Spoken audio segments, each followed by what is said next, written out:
Bonjour mes chers Verseaux, je vous remercie de me retrouver pour cet horoscope du mois de juin 2016. J'ai été souffrante ces derniers jours, ce qui explique ce retard, ce petit délai, ainsi que ma voix encore un peu fragile.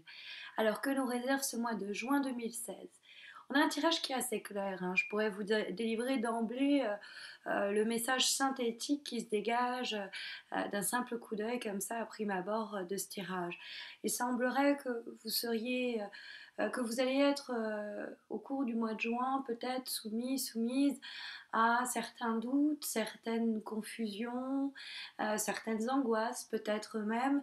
Et il ne va pas avoir 15 000 façons d'en sortir de cet état-là pour éclaircir les choses, pour sortir des situations confuses, des relations peu claires qui pourraient vous créer du tracas ou même vous causer un peu de peine au cours du mois de juin. Il va falloir vous décider, trancher et de façon très logique en laissant de côté un peu ce qui va être de l'ordre de l'émotionnel parce que c'est ce qui vous empêche justement de sortir de cette situation actuelle, enfin actuelle en tout cas, de cette situation que décrit le tirage et qui malheureusement trône au-dessus du tirage et qui va être représentée par la carte de la lune. Le fait est que la carte du chariot qui vient quand même donner la tendance du mois nous dit qu'on va prendre les choses en main pour aller de l'avant et sortir de l'état un peu de confusion qui semble quand même traverser le mois ou l'état de détresse, de tristesse, de déprime que pourrait signaler, il est vrai, la carte de la lune, compte tenu du fait que la tempérance qui nous parle justement d'harmonie intérieure et de notre état d'esprit se trouve elle-même dans les obstacles. Alors, la carte que nous avons dans les aspects positifs, c'est la carte de la justice. Alors, en dehors du fait qu'elle peut encourager tout ce qui est du type examen, mais aussi démarches administratives, d'inscription, de concours, ou encore même de demande de prêt, ou de signature de contrat. C'est vrai que ça va encourager tout ça. La carte de la justice est en relation avec tout ce qui est législatif, contractuel, banquier, comptable, bref, administratif. Donc, en dehors du fait que cette carte encourage tout ce qui est de cet ordre-là, c'est une carte aussi qui parle d'équilibre par l'action juste mais impartiale, dictée par le mental, l'esprit, la raison, la logique. C'est une carte où on va, comme je vous expliquais, placer la logique au-dessus de l'émotion pour nous permettre de eh bien, trancher dans le cadre d'une situation, aborder une relation ou quoi au caisse et des décisions qu'il faut prendre liées à cette problématique. Pourquoi je dis ça? Parce qu'en face, on a la carte de la tempérance et si vous voulez, ce sont les deux cartes qui nous parlent d'équilibre dans le tarot de Marseille. D'ailleurs, si vous êtes en relation, mes chers Verseaux, avec des personnes du signe de la balance, ce serait pas étonnant.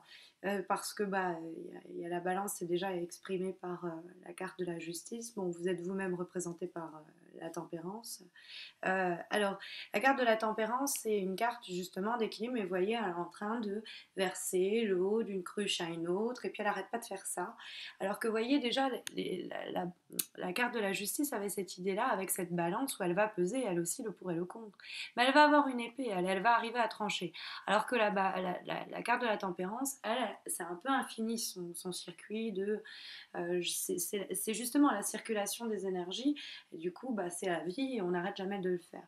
Mais il y a du coup dans cette tempérance, cette idée de patienter, cette idée aussi de se soumettre et de faire beaucoup de concessions, de sacrifices.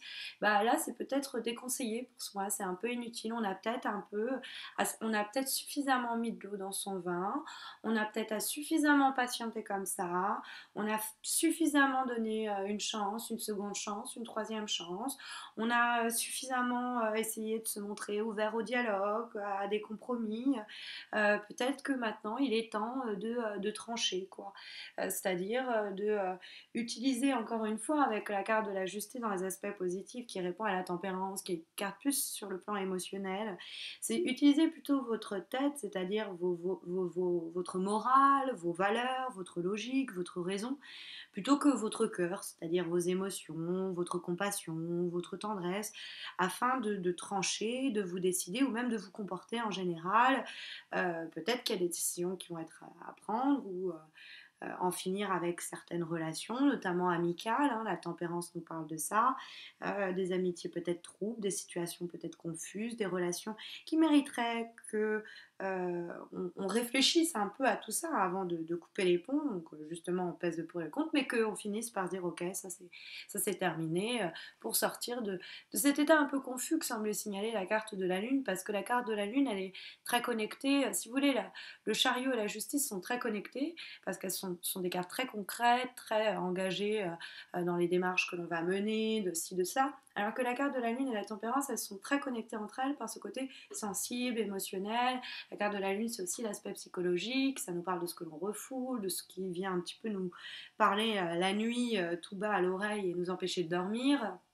Donc la Lune, il y a une situation un peu confuse. Sauf que cette carte de la Lune, on voit elle cède le pas à la carte du chariot, qui elle, au contraire, une carte où on va prendre les choses en main, on va pas se faire dicter sa route, au contraire, on va anticiper, planifier et dicter le chemin que l'on doit prendre à son véhicule, c'est-à-dire on prend les rênes. Donc si vous voulez, de la Lune et de sa confusion, on va passer au chariot et son évolution.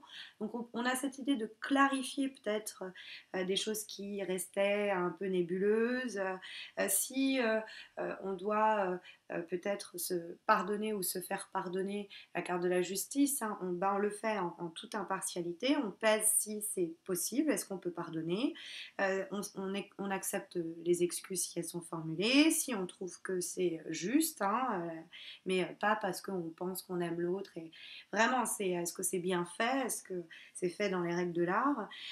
Après, c'est sûr que la Lune peut nous parler tout simplement d'une période difficile, hein. C'est une période de doute, une période de tristesse, une période de déprime, et on va se remettre en selle assez rapidement, mais pour se remettre en selle, pour sortir de cet état, pour aller de l'avant, eh bien, je vous disais que le chariot est en rapport avec la justice, dans ces démarches très claires, où on ne se laisse pas mener par le bout du nez, on se remet en selle, et s'il y avait des hésitations professionnelles, parce que le chariot nous parle du domaine professionnel, mais ça parle aussi des déplacements, du voyage, ça peut nous parler d'une situation, est-ce que ça va évoluer, ben, on l'a fait évoluer, elle avait amené, tout ça pouvait avoir amené, ou pourrait amener plus largement au cours du mois de juin, un état un peu confus, mais on va finir par aller de l'avant. Par exemple, ce voyage il va se faire, ce boulot on va y aller, en tout cas le tirage, on va dire, nous y encourage. Alors, peut-être que tout ça va être aux dépens de quelqu'un, d'une amie, de la famille, d'un partenaire. Peut-être que cette idée d'aller de l'avant, ces décisions, ces jugements à rendre, ou ça va peut-être, on va se sentir peut-être coupable. Pourquoi je dis ça? Parce que c'est la cinquième carte que nous avons, c'est la culpabilité justement. Elle a été tirée dans le cadre du tarot Oshozen, qui est une relecture spirituelle, mais également un peu philosophique, des lames majeures et mineures du tarot de Marseille. Et nous avons le 8 d'épée qui est représenté par la culpabilité. Vous voyez cette femme qui s'en veut pour ce qu'elle a commis, et elle s'arrache les cheveux. Elle est en grande souffrance. Ce personnage est en grande souffrance. Donc cette carte, elle peut être là pour nous dire, dans le cadre où on doit prendre des décisions un peu importantes, qui ne sont pas faciles, hein, cette carte de la justice, et ça nous pose peut-être un peu des cas en termes moral, en termes de oui, mais c'est pas cool pour l'autre. Bah, la justice nous dit qu'il faut faire ce qu'il faut faire, quoi. Et le chariot, si c'est la seule façon d'aller de l'avant, et bah, c'est comme ça qu'on va de l'avant, et puis on peut pas faire autrement.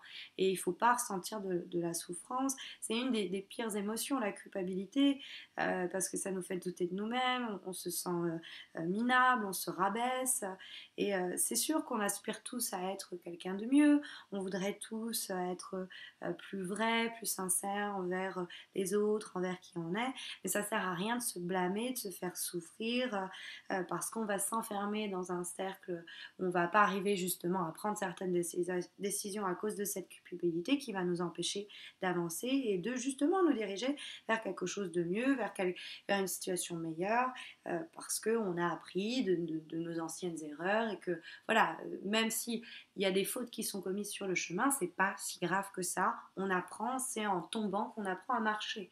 N'est-il pas donc ne pas être son propre souffre-douleur? Voilà à quoi nous invite le 8 des nuages, comme ils appellent ça, mais qui est le 8 d'épée. Voilà, alors c'est aussi l'occasion pour moi, pour terminer, de vous signaler que j'organise chaque mois un concours sur Facebook pour vous permettre de remporter un tirage personnalisé gratuit, une guidance, un tirage en croix. Donc n'hésitez pas à m'y rejoindre. Vous pouvez aussi vous abonner à ma chaîne YouTube si ce n'est pas encore fait. Je vous souhaite à tous et à toutes un très bon mois de juin. Je vous retrouve à la fin de ce mois de juin pour les horoscopes du mois de juillet. D'ici là, portez-vous bien.